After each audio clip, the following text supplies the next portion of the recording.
देशवासियों को इस्माइल बाटलीवाला का सलाम।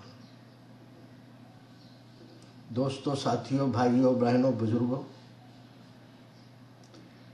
तनकीद आज़ादी और इल्ज़ाम गुलामी की निशानी में से अच्छी लीडरशिप पैदा करने के लिए तनकीद बहुत ज़रूरी है। किसी भी लीडर को फ्री हैंड नहीं छोड़ना चाहिए, वरना अच्छी लीडरशिप पैदा नहीं होगी और उसका बुरा नतीजा होगा।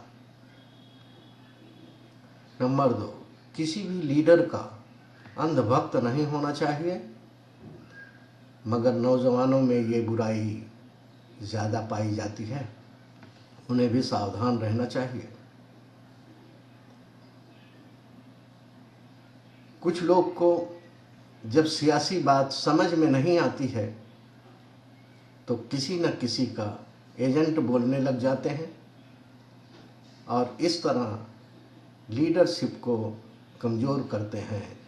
ये बेहतर काम नहीं है। अल्लाह हाफिज़।